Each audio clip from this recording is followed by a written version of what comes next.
Welcome back into the GSMC Sports Podcast as we head into our final segment of the day, where we're going to be touching on some different rumors surrounding the Los Angeles Lakers. Yesterday, they introduced JJ Redick officially as their next head coach.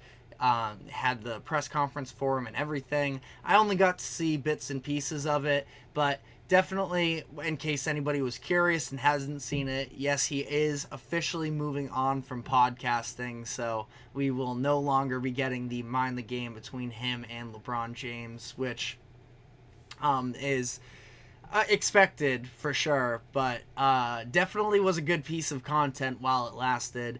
And also the fact that he said that he and LeBron James had not talked about the idea of him being the head coach until 30 minutes after he was offered the position, which I think that we can all agree is a load of BS to some degree, that they had to have had some conversations there. But at the same time, no big deal. Obviously, he's saying whatever for the media, but also the fact he was very aggressive in some moments of this press conference in terms of, the idea of facing the pressure and how is he going to handle that, all those lines. He dropped a couple F-bombs along the way there, so I wouldn't say contentious because he wasn't mad at anybody directly, but was definitely making a statement of being hard-nosed maybe. And I think it's going to be a really interesting era to see how this plays out.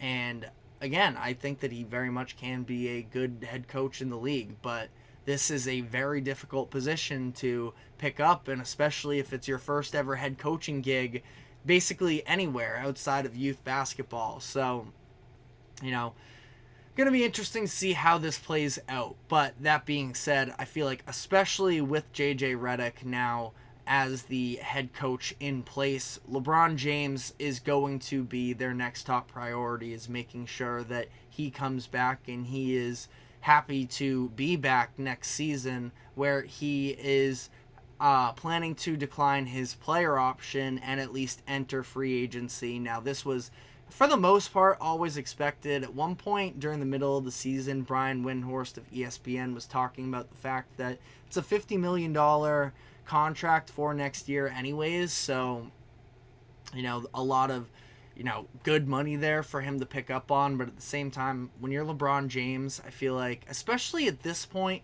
in his career, he is probably going to, I think he's going to continue to play for at least another 3-4 years, but I would imagine he would like to get some money guaranteed for the next couple years and have a little bit more stability. He just can't necessarily, he could if he wanted to, and it would probably go well for him, but his old strategy when he was coming up in the league, or specifically once he was headed out of Cleveland for the first time, the fact that he would sign a lot of one-year deals, have a lot of player options involved to the point where he could hit the open market just about any time he would like to.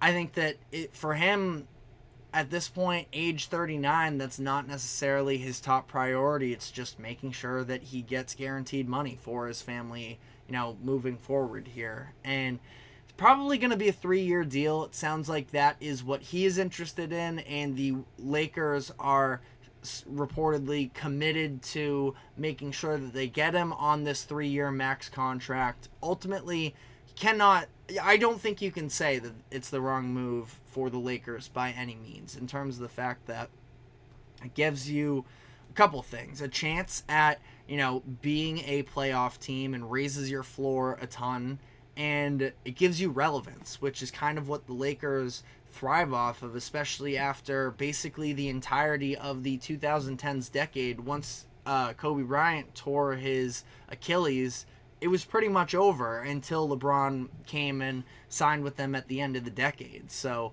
I think that that's a huge deal for them, is continuing to be a relevant team. Also, for whatever it's worth, the fact that the Celtics just won a finals and overpass them for the most championships ever in a franchise history.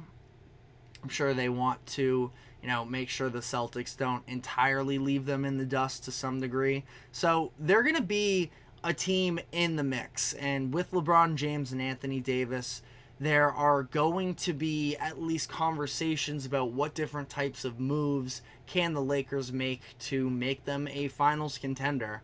And my feelings on it, I've been clear about it. I think the ceiling is just about closed, or the window, I should say, is just about closed. Now, I do not like going out and like saying those types of things and completely discounting the possibility of it, but I think it's an extremely tall task for the Lakers to find a way into a winning situation here. And given the fact of outside of those top two players, they really don't have much to offer. Austin Reeves is a good player. I saw a report earlier that they could potentially be interested in shopping him for a massive price, which basically in my eyes means that, you know, the report exactly from The Athletic is that he's untouchable unless it's for a, quote, legit all-star, for whatever that means. I don't think that the Lakers are going to go after this third superstar type of approach. Now, that has been thrown out there a couple different times. Part of it is I'm not sure if there necessarily is another star like that that's going to be available. It's a shame. Just in general speaking here, I wish that DeMar DeRozan had that three-point shot a little bit more reliable. It's something he's been working on for the majority of his career, but originally from California, I could totally see DeMar DeRozan in a Lakers jersey, and I want to see him on a meaningful basketball team this upcoming year. I think that he can provide some winning basketball. I just don't really know what the fit is for him anywhere, but the Lakers conversation is interesting because he's going to be a free agent. Lakers are probably going to have enough money to go get him if they wanted to, but probably not going to be the case. And I don't think that there is, you know, another star out there that is going to be what the Lakers need. Now, maybe, I don't even know if financially it works for them to go after Paul George as well. I would imagine that if LeBron signs this 3-year max extension, that it's going to significantly handicap them in terms of any other types of expensive moves they could make this summer. Probably better off going after some of, you know, the cheaper players out there. I don't have the list of free agents open on my computer right now, but I just think that this is a situation with the Lakers where if they are just willing to accept that they're probably going to be a bottom-seeded team and it's going to take a little bit of a stars aligning type playoff schedule for them to win it, you can be okay with that. But I don't see them topping any of the other best teams in the Western Conference. I think that the Timberwolves are going to continue to be better than them. The Nuggets are going to continue to be better than them.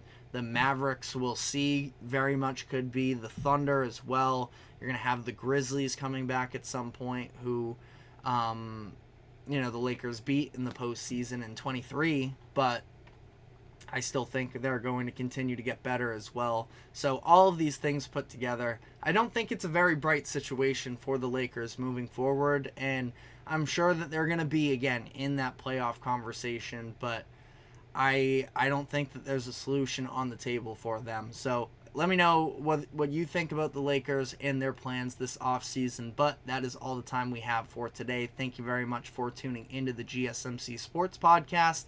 Thank you to the GSMC Sports Network for allowing us to host this show. Remember to like, follow, subscribe wherever you keep up with us. Be sure to check us out on social media as well for more exclusive short content. And we will be back tomorrow afternoon at 2 o'clock p.m. Eastern. We will see you then. Take care.